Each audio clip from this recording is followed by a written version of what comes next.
j'espère que ça va bien. Aujourd'hui je vous retrouve dans une édition de Do You Remember et on parle aujourd'hui de films. Il y aura une deuxième édition à cet épisode, mais aujourd'hui on se concentre sur les films en général. Vous verrez la spéciale edition en fin d'année. Aujourd'hui, je vous présente les films qu'on a oubliés en fait. Soit que personne n'a vu, soit qui sont sortis il y a très longtemps et dont on ne parle plus énormément, ou alors de films qui nous ont marqués. Et on commence tout de suite avec Nico la licorne.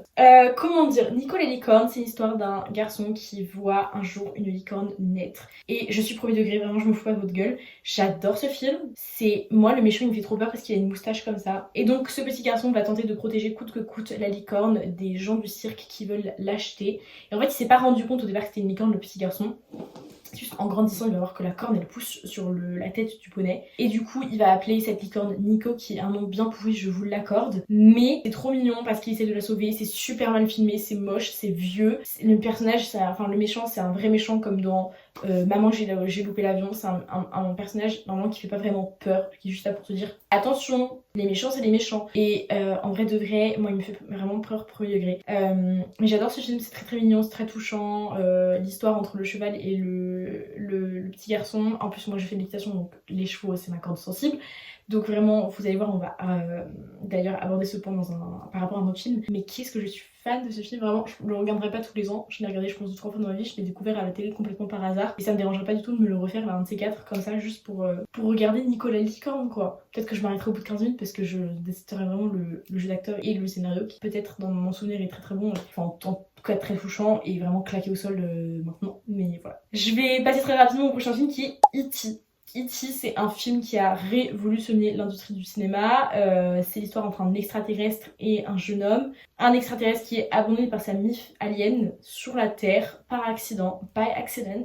Et il va se lier d'amitié avec un petit garçon américain. Et du coup c'est trop drôle parce qu'on le voit évoluer dans le monde des humains. En vrai, je pense qu'on se rend pas compte de la dimension qu'a essayé d'ajouter le réalisateur. D'ailleurs je ne sais pas qui a réalisé ce film. Il me semble que c'est Spielberg, si je dis pas de bêtises. Le titre s'affiche ici, enfin le nom du réalisateur s'affiche là, mais je crois que c'est Spielberg. Et c'est très très mignon parce qu'en fait on se rend compte de l'absurdité du monde dans lequel on vit. Enfin vous voyez bien que l'extraterrestre il comprend rien à ce qui se passe dans notre monde et c'est tout à fait logique étant donné que on a vraiment des technologies pour tout. Et encore le film date d'avant les années 2000, donc autant vous dire que c'était déjà pas forcément super innovant pour l'époque. Enfin pour l'époque si, mais pour nous aujourd'hui c'est vraiment ridicule. Mais rien que le truc du téléphone, enfin parce que E.T. maison téléphone et pas E.T. téléphone maison, ça c'est un truc dont personne ne parle, mais c'est pas le bon sens de la phrase qu'on utilise couramment. Et donc il va tenter du coup ce petit extraterrestre parce que E.T. du coup ça veut dire extra, enfin c'est logique. Et il va essayer de rentrer chez lui, de retrouver sa mif, etc. Et la fin. Mais j'ai vu ce film je sais pas combien de fois. Parce qu'en fait à chaque fois je l'empruntais à la médiathèque en DVD.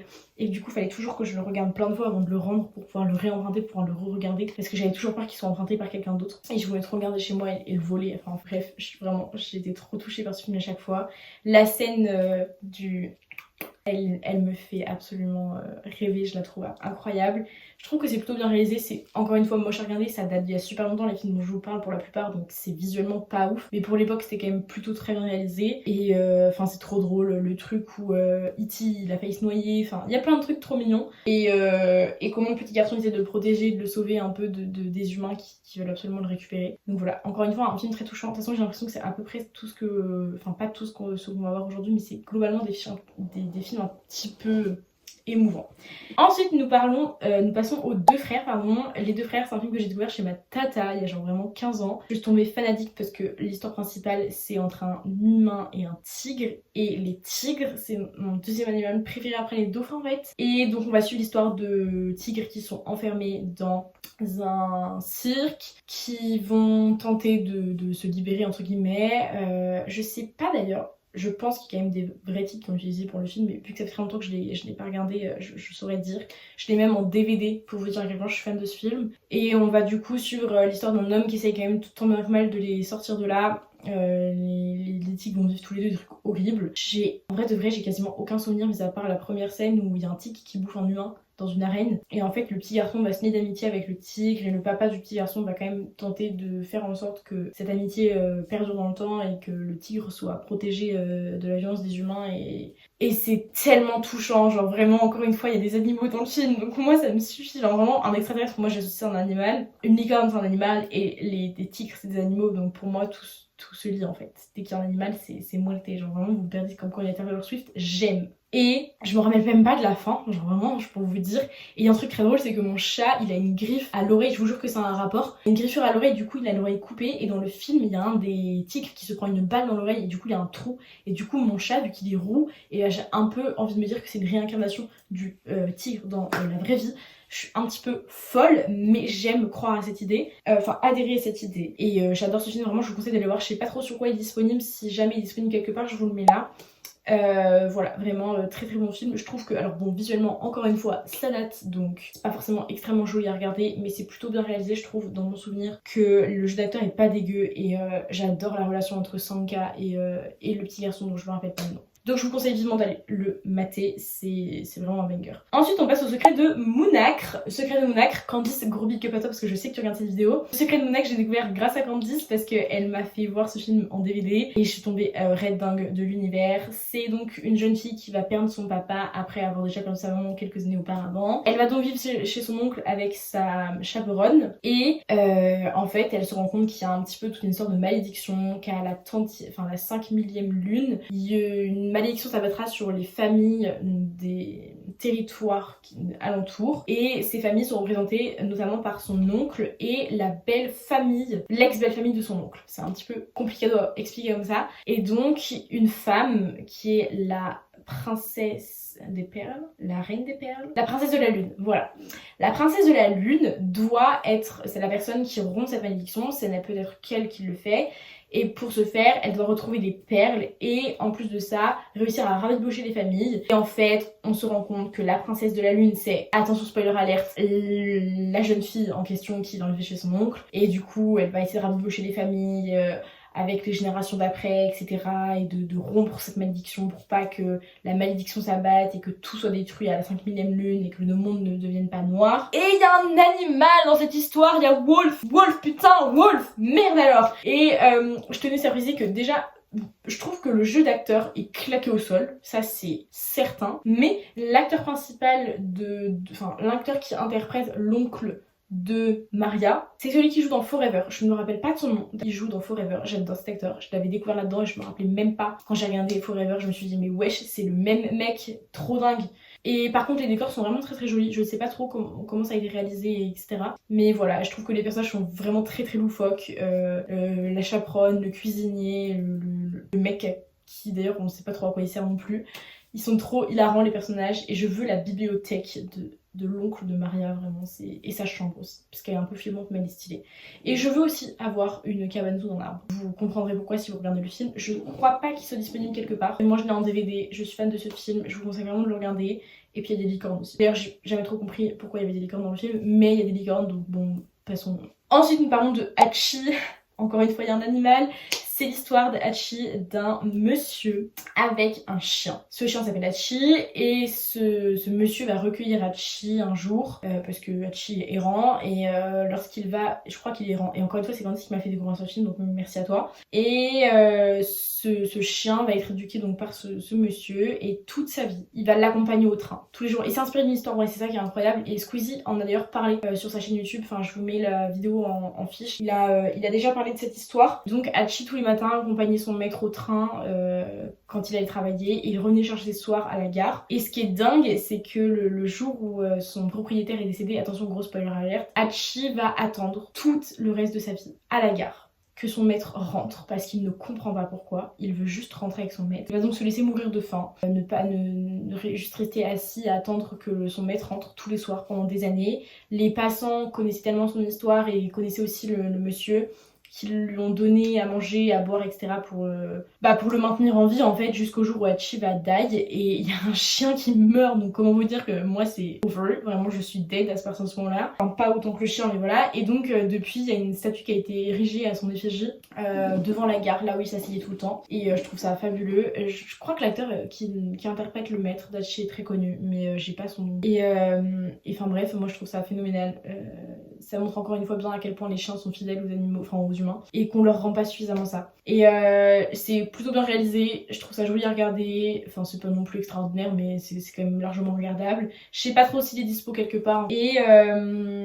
Et ouais, et du coup je pense que vraiment les 3 quarts du film c'est juste Hachi qui grandit avec son maître et qui apprend la vie en fait. Je pense que c'est ça globalement, mais je vous avoue que ça fait très longtemps que je l'ai regardé donc. On passe ensuite à La famille Bélier, qui est donc un film qu'on n'a pas vraiment oublié mais qui a déjà 10 ans les gars. La famille Bélier est sortie en 2014, c'est pour ça que j'ai voulu le mettre là. Je suis choc barre. Qui se rappelait que La famille Bélier était sortie il y a 10 ans? Je suis allée le voir, c'est vraiment un des premiers films que j'allais en streaming. J'ai dû le regarder en 5 ou 6 fois pour avoir le temps de tout regarder, parce que c'est à l'époque où je le partageais mon ordinateur avec mon papa. Depuis Loane elle a bien grandi les gars, elle a bien vieilli, elle a bien eu un enfant, elle s'est bien paxée ou mariée, non peut-être rien du tout mais bon, bref, elle a quand même fait un film avec Grand Corps Malade la dame, et elle nous a fait des clips de teen comme il n'y a pas. La famille Bélier, c'est donc l'histoire d'une jeune fille qui vit dans une famille dont les parents et le frère sont sourds et muets, et elle va un jour s'inscrire dans un cours de chant parce que son crush s'inscrit dans un cours de chant, et en fait elle va se découvrir un talent immense pour ça. C'est d'ailleurs ce qui a permis de faire découvrir Louane Emera au monde entier et à la France surtout. C'est grâce à ça qu'elle est devenue aussi connue et qu'elle a pu percer dans la ZICMU. Et puis en fait, son professeur va l'encourager à s'inscrire à un concours et à prendre sur elle, à prendre confiance en elle, à faire évoluer sa voix, etc. Et il y a la scène, pas de fin, mais une scène vers les dernières minutes du film où elle présente la musique du coup de Michel Sardou, Je vole, en signant les paroles à ses parents qui assistent à son épreuve en gros. Et genre vraiment il y a énormément de gens qui ont pleuré. C'est un film qui a fait énormément de box-office et son classement au box-office français c'est super énorme, vraiment genre pour un film français c'est waouh, genre vraiment ça fait partie des films les plus vus au cinéma en France, donc franchement GG à notre pays. Pour une fois, en cinéma, on se démerde pas trop bien. C'est un film qui avait pas énormément de budget, je crois. Ça a été tourné en Mayenne, vraiment là où j'habite. Enfin, pas là où j'habite, mais vraiment à 30 minutes de là où j'habite. Donc pourquoi je n'ai pas été choisie? En fait, pour jouer Louane Emera, enfin pour prendre le rôle de Louane Emera. Comme ça, peut-être on aurait pu me découvrir et tout, et j'aurais rencontré Pierre Ninet un jour. Qu'elle a rencontré Pierre Ninet depuis. Mais bon, passons, ce n'était pas le but. Et donc, ouais, c'est un peu l'arrachement, enfin le déchirement entre rester avec sa famille, qui habite dans un bled et qui est campagnard, et donc le métier agriculteur, et en même temps la ville et le métier du champ. Et en fait, ça représente plutôt pas trop mal le déchirement qu'il y a entre la ville et la campagne et les opportunités que ça peut apporter.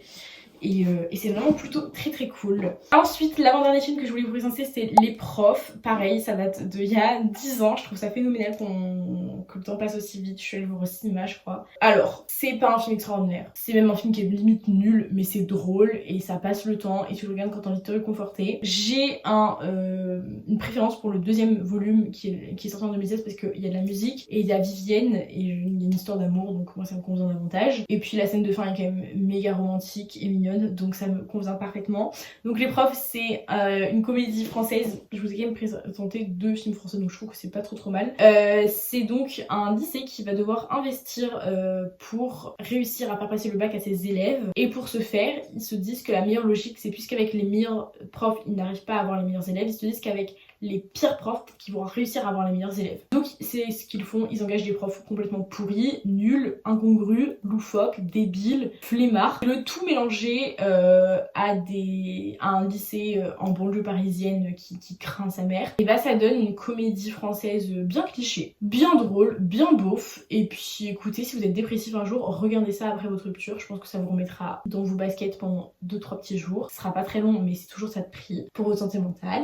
Et Kev Adams tient le rôle principal, et il y a quand même pas mal d'acteurs connus. Il y a Christian Clavier qui joue dans ce film, et d'autres personnes dont je n'ai pas le nom en tête, mais voilà. Et voilà, c'est plutôt fun. Rien d'extraordinaire, c'est pas un scénario fou. Je sais d'ailleurs pas si c'était inspiré de quelque chose à la base, mais je crois que c'était une BD, il me semble. On termine avec Cheval de guerre, qui est mon film préféré de tous ceux que je vous ai cités aujourd'hui, tiré de l'œuvre originale War Horse. Il y a des chevaux dans cette histoire, et l'histoire principale c'est un cheval, donc autant vous dire qu'il y avait vraiment no way que je n'apprécie pas ce film. Je l'ai regardé sans déconner 15 fois. On y retrouve des acteurs qui n'étaient pas connus à l'époque, dont Tom Hiddleston qui interprète Loki maintenant. Je trouve ça très très drôle. Et on a aussi l'acteur de Doctor Strange, je n'ai plus son prénom.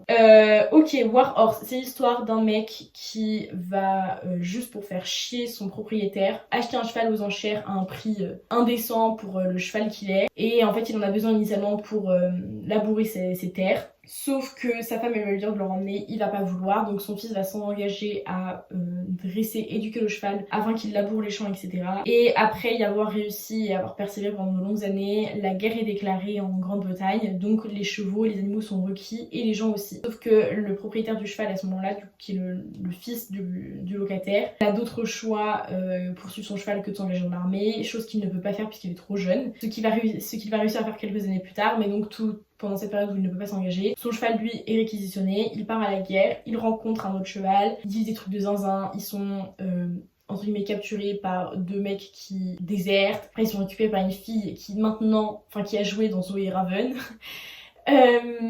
Et en fait ouais, c'est l'histoire entre le cheval entre Joey du coup qui est le cheval, et je me rappelle plus comment s'appelle je crois qu'il s'appelle Robert, le jeune garçon. Et du coup ce cheval va se lier à un autre cheval qui s'appelle Top Thorn, et genre il vit un truc horrible, et en fait il voit tellement de trucs horribles Joey pendant toute sa vie à la guerre, mais il va survivre à la guerre. Je vous spoil pas l'histoire de Top Thorn, vous découvrirez en regardant ce film. Je l'ai sur mon disque dur, enfin je l'ai plus sur mon disque dur, c'est d'ailleurs une grande honte parce que je me le regarde à peu près une fois par an. Je l'ai découvert au collège, et il y a une scène où on voit plein de chevaux étalés par terre puis qui se sont mitraillés par une attaque allemande, et c'est vraiment, ça m'a estomaqué. Mais depuis j'ai quand même regardé le film 46 fois, j'en ai reparlé avec mon maître de stage qui était la personne qui m'avait fait regarder ce film en primaire, et vraiment ça m'a ultra marqué, donc j'adore ce film. Et on arrive à la fin de la liste de ces 8 films que nous avions oubliés ou auxquels nous ne pensions plus. J'espère que cette vidéo vous aura plu, n'hésitez pas à me faire des recommandations dans les commentaires s'il y a des films que vous aimeriez que je mentionne dans une potentielle 3e édition, puisque la 2e édition aura forcément lieu, mais vous verrez, ce sera un petit peu spécial.